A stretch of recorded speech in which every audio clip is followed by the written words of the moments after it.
Indian അതിർത്തിയിൽ ഭീതിയുടെ വിത്ത് വിതച്ച് drone ആക്രമണം. മ്യാൻമാറിൽ നിന്നാണ് മണിപ്പൂരിലേക്ക് ഡ്രോൺ ആക്രമണം ഉണ്ടായിരിക്കുന്നത്. മണിപ്പൂരിലേക്ക് നീളുന്ന അന്തർദേശീയ ഭീഷണിയുടെ ആദ്യ സൂചനയാണ് ഡ്രോൺ ഉപയോഗിച്ചുള്ള ബോംബാക്രമണം എന്ന നിഗമനത്തിലെത്തിയിരിക്കുകയാണ് സുരക്ഷാ ഏജൻസികൾ. തദ്ദേശീയമായി മണിപ്പൂർ ജനതയ്ക്കിടയിലുള്ള സംഘർഷം മുതലെടുക്കാനുള്ള നീക്കമാണ് നടക്കുന്നതെന്ന വിലയിരുത്തലും ശക്തമാണ്. അതേസമയം മ്യാൻമാറിൽ നിന്നാണ് വരുന്നതെങ്കിലും ഈ ഡ്രോണുകൾ ചൈനീസ് നിർമ്മിതമാണെന്നും കണ്ടെത്തിയിട്ടുണ്ട്. ചൈനീസ് നിർമ്മിത ഡ്രോണുകളിൽ ആവശ്യമായ മാറ്റങ്ങൾ വരുത്തിയാണ് ഇവ ഉപയോഗിക്കുന്നത്. കഴിഞ്ഞ ദിവസത്തെ റോക്കറ്റ് ആക്രമണം നടന്നത് മണിപ്പൂർ മുൻ മുഖ്യമന്ത്രി അന്തരിച്ച മൈരൻബാങ് കൊയ്റോങ്ങിന്റെ വീട്ടിലായിരുന്നു. കുടുംബാംഗത്തിന്റെ സംസ്കാര ചടങ്ങ് ഈ വീട്ടിൽ നടക്കുന്നതിനിടെയാണ് റോക്കറ്റ് ആക്രമണം നടന്നത്. പൊടുന്നനെ റോക്കറ്റ് ബോംബ് പതിച്ച് പൊട്ടിത്തെറിച്ചപ്പോൾ പരിഭ്രാന്തരായ ജനം പല വഴിക്കോടി. സ്ഫോടനത്തിന് ശേഷം തിരികെ വന്നപ്പോഴാണ് സ്ഥലത്ത് ഒരാൾ മരിച്ചു കിടക്കുന്നത് ഇവർ കണ്ടത്.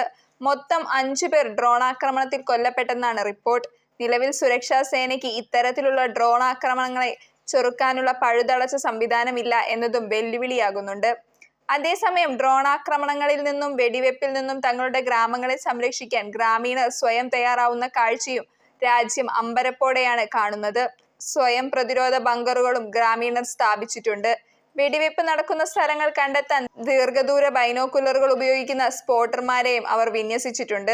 ഇതിനു പുറമെ ഹൈടെക് വാക്കി ടോക്കി സെറ്റുകൾ, ബുള്ളറ്റ് പ്രൂഫ് വെസ്റ്റുകൾ, ബാരൽ തോക്കുകൾ എന്നിവ ഗാർഡുകളുടെ ക്യാമ്പിലുണ്ട്. റോക്കറ്റ് ആക്രമണത്തിൽ നിന്ന് തന്റെ ഗ്രാമത്തെ സംരക്ഷിക്കാനാണ് താൻ ബങ്കറിൽ തങ്ങിയതെന്ന് പേര് വെളിപ്പെടുത്താത്ത ഒരു ഗ്രാമപ്രതിരോധ സന്നദ്ധ പ്രവർത്തകൻ പറഞ്ഞത് മാധ്യമപ്രവർത്തകർ പുറത്തുവിട്ടു.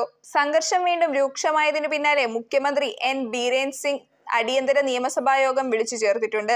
വ്യോമസേനയുടെ ഹെലികോപ്റ്ററിൽ ആകാശ നിരീക്ഷണവും സജീവമാക്കി.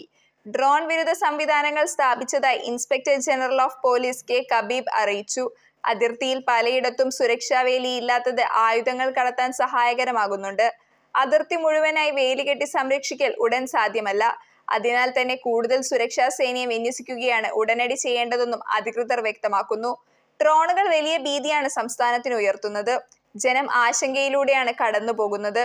ഡ്രോണുകളെ പേടിച്ച് വീട്ടുകാർ രാത്രി ലൈറ്റുകൾ ഓഫാക്കുകയാണ്.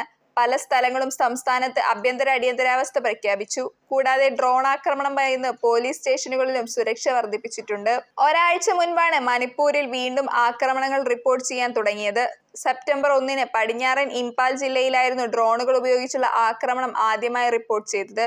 സംഭവത്തിൽ 2 പേർ കൊല്ലപ്പെടുകയും 9 പേർക്ക് പരിക്കേൽക്കുകയും ചെയ്തു.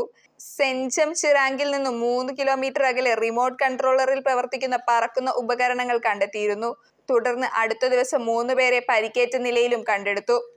ആക്രമണങ്ങളുടെ പശ്ചാത്തലത്തിൽ സംസ്ഥാനത്തെ സ്കൂളുകൾ ശനിയാഴ്ച അടച്ചിട്ടു.